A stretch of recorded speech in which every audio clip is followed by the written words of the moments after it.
semua psikiater itu masih asing ya? Atau sudah ada yang kenal dengan psikiater? Oke. Psikiater itu dokter, sekilas saya jelaskan ya. Psikiater itu dokter yang menangani gangguan mental. Pertama saya jelaskan dulu, jangan takut dengan gangguan mental. Jadi jangan takut pergi ke psikiater. Ke psikiater itu bukan hanya tanda kutip gila. Jadi ada keluhan tentang gangguan tidur, ada psikiater ya. Izin mungkin waktunya kurang lebih 10 sampai 20 menit untuk kalau ada yang ingin ditanyakan. Untuk gangguan mental itu tidak hanya pada orang dewasa, bisa juga ada keluhan, ada mengalami gangguan mental. Kita mulai ya. Untuk mental yang di pinggir jalan, itu kalau semua kayaknya nggak asing kalau yang itu ya, yang satu udah ngangguk-ngangguk.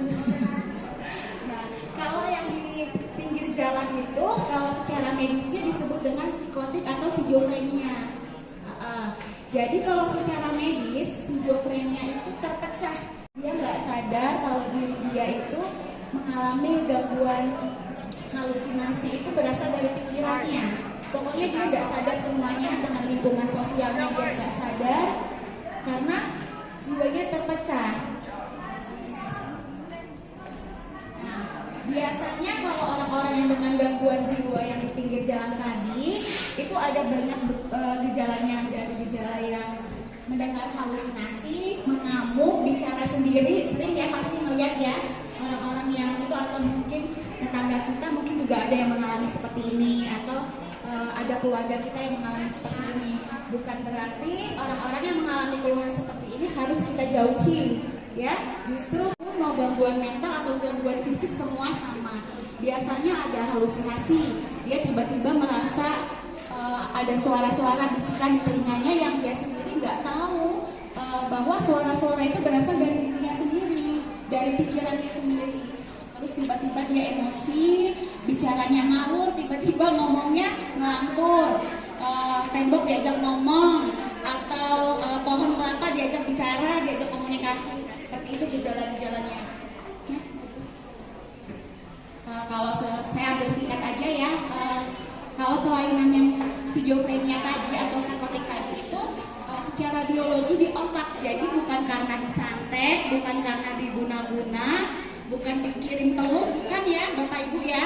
Jadi memang orang dengan gangguan jiwa yang di pinggir jalan tadi atau skizofrenia tadi itu karena ada masalah neurotransmitter di otak yang namanya dopamin, glutamat, serotonin. Jadi memang semua hormon yang ada di otak itu bermasalah ya. Ingat ya, bukan karena disantet, bukan karena diguna-guna, atau bukan karena dikirim ilmu hitam. Jadi satu-satunya cara biar pasien ini stabil dengan berobat ke psikiater gitu ya. Selanjutnya untuk bisa tahu apa aja sih keluhan-keluhan yang bisa dikonsultasikan, ada kecanduan narkotik, amfetamin, halusinogen, inhalan, kanabis atau ganja, ada kokain. Nah, ini cukup tahu aja lah ya Bapak Ibu ya. Jadi kecanduan ini kenapa harus ke psikiater? Karena memang kecanduan obat-obatan ini yang akan terus berulang, yang kata saya tadi baru 6 bulan keluar udah ditangkap lagi gitu ya, padahal baru diangkat jadi duta anti narkoba. Jadi ini karena ada kerusakan di otaknya. Jadi otaknya ketika sudah kecanduan narkoba, otaknya itu atau hipokampus bagian itu pasti ada gangguan. Ya, dari bisa gangguan mentalnya gimana? Ya itu, dan itu tiba-tiba dia bergejala kayak orang-orang yang kayak di pinggir jalan tadi. Tiba-tiba dia berhalusinasi, tiba-tiba dia bicara sendiri. Karena apa? Otaknya juga terganggu, otaknya mengecil karena obat-obatan yang digunakan tadi. Gitu ya. Next.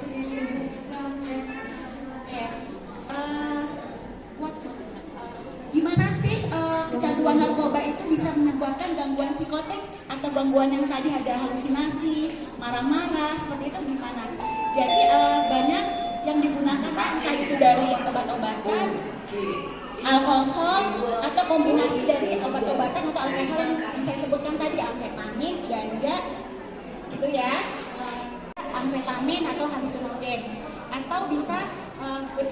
penggunaannya biasanya jarang yang menggunakan satu orang cuma satu kecanduan, itu jarang banget. Pasti rata-rata sampai 9 yang kecanduan.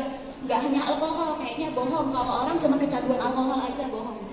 Ya, pasti berawal dari rokok, coba-coba, lama-lama coba-coba dari alkohol, coba-coba yang lain, ganja, sampai akhirnya semua kecanduan, semua narkoba dia gunakan, seperti itu ya. Next guys, mungkin cuman ada perubahan perilaku, menarik diri, terus malas melakukan aktivitas kayak mandi, dia malas makan, terus bicaranya tiba-tiba aneh ngomongnya, kok jadi melantur. Terus nanti lama-lama pasien dengan kecanduan itu biasanya dasarnya itu dia punya keluhan gangguan depresi, gangguan kecemasan, terus ada ide atau pikiran untuk bunuh diri, sampai ada halusinasi yang saya bilang tadi bahwa telinganya mendengar suara-suara itu ya pada orang-orang dengan kecanduan narkoba. Jadi yang pertama tadi gangguan psikotik atau skizofrenia, orang yang bergejala. Yang kedua yang harus dikonsulkan kami ke psikiater, gangguan narkoba. Jadi jangan takut atau jangan malu ketika saudara kita, anak kita, atau keluarga kerabat kita atau tetangga kita untuk datang ke psikiater karena ada keluhan gangguan adiksi narkoba atau adiksi alkohol. Tidak usah malu Bapak Ibu ya, datang aja ke kami, kita tunggu di RSAM, sudah ada psikiaternya ya. Ada yang tahu depresi? Jadi orang yang putus cinta 2 hari 2 malam nangis langsung dibilang depresi? Enggak ya, enggak semudah itu menandakan diagnosa depresi ya. Jadi depresi itu banyak gejalanya yang berlangsung setiap hari berturut-turut selama 2 minggu sampai mengganggu aktivitas. Nah, gejalanya apa aja? Biasa sering dengar nggak artis kita ada yang kena bipolar? Siapa artis? Marshanda, benar banyak. Marshanda tuh kalau di depan TV tiba-tiba dia nangis, terus tiba-tiba nanti dia marah-marah, merasa nggak diurus orang tuanya. Pernah lihat ya? Itu bipolar. Bapak Ibu, Mbak, yang berlangsung selama 2 minggu, harus 2 minggu gejala depresi. Kalau cuma 4 hari doang nangis-nangisnya menarik diri, bukan depresi. Tulis nama ya, semua orang nangis-nangis menarik diri di kamar, saya depresi dokter. Nah, jangan self diagnosis ya, jangan mendiagnosis diri sendiri, bawa ke ahlinya, profesionalnya ya. Itu untuk fase yang depresi. Psikiater boleh gitu ya. Jadi jangan cemas karena mau ujian ke kamar mandi untuk menghadiri kamar mandi langsung ke psikiater, enggak ya, enggak kayak gitu. Kembali saya ingatkan, jangan self diagnosis ya. Jadi pergi ke ahlinya. Jadi nanti psikiaternya yang menentukan ini perlu pengobatan atau tidak, seperti itu ya. Pernah dengar obsesi kompulsif? Pernah dengar obsesi kompulsif? Yang sedikit-sedikit cuci tangan, takut kena virus. Terus kalau pergi kunci pintu udah belum ya? Jangan-jangan belum, kunci lagi, mondar-mandir seperti itu. Pernah dengar? Pernah. Itu juga bagian dari gangguan jiwa atau gangguan mental yang harus dikonsulkan ke psikiater karena sampai mengganggu kerjaannya, cuci tangan setiap hari sampai 10 kali mengganggu. Orang-orang dengan gangguan makan ini nggak seperti golongan jiwa. Mau dia makan itu enak, nggak enak, mahal atau murah dia buang lagi. Tujuannya apa? Biar badannya tetap langsing. Itu termasuk gangguan jiwa ya Bapak Ibu ya, gangguan mental ya, itu harus diperbaiki. Ada juga yang namanya ticketing. Kalau ini kebalikannya, kalau yang tadi nggak mau makan banyak tapi nggak mau gendut. Kalau yang ini, ticketing ini makannya banyak Bapak Ibu, banyak banget. Badannya kurus, tapi badannya makannya banyak sekali.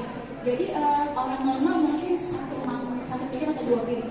Dia sekali makan bisa sampai 6 piring. Ada dokter? Ada. Nggak sedikit, banyak benar. Jarang, tapi bukan berarti nggak ada. Ada ini.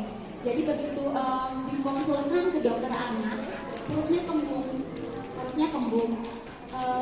diperiksa diperiksa semuanya bagus, nggak ada apa-apa. Dikonsulkanlah ke psikiater dan digali ternyata memang si atlet suka sekali makan rambut. Jadi pada saat difoto itu ususnya penuh dengan rambut. Mau nggak mau dilakukan operasi. Nah ini termasuk gangguan jiwa juga, gangguan mental. Jadi dia suka makan makanan yang 6 jam. Coba dilihat keluarga kita masing-masing di rumah penggunaan handphonenya sehari berapa jam? Penggunaan handphonenya lebih dari 6 jam sehari. Lalu sampai berbohong sama orang tuanya untuk beli kuota. Ketika wifi di rumah atau kuotanya habis, marah-marah, ngamuk sampai banting-banting barang, nggak mau masuk sekolah, nggak mau kuliah, nggak mau aktivitas, cuma mengurung diri dengan main handphone. Ya, jadi diperhatikan lebih dari 6 jam per hari, lebih dari 6 bulan penggunaan, sampai mengganggu aktivitas, sampai ada perubahan perilaku, marah-marah, ngamuk sampai mencuri untuk beli kuota, marah-marah atau ngamuk ketika wifi atau pulsanya habis. Itu sudah wajib dibawa ke kami, ke psikiater. Sepakat ya Bapak Ibu ya? Sepakat. Banyak ya gangguan jiwa itu ya, bukan hanya gila ya. Sama-sama rubah ya. Jangan menganggap ke psikiater itu gangguan gila, bukan gila ya. Jadi gangguan mental, gangguan jiwa tuh banyak jenisnya. Jangan malu untuk pergi ke psikiater, jangan takut. Sepakat? Jadi ketika anak mengadukan, mengeluhkan bahwa saya suka diejek sama teman sampai saya nggak mau masuk sekolah, hati-hati Bapak Ibu, ya. Jangan cuek dengan keluhan anak ya, jangan cuek dengan keluhan keluarga kita, adik-adik kita ya. Jadi ketika anak sudah mengeluhkan, saya jadi korban ejekan, jangan dianggap sepele, ya.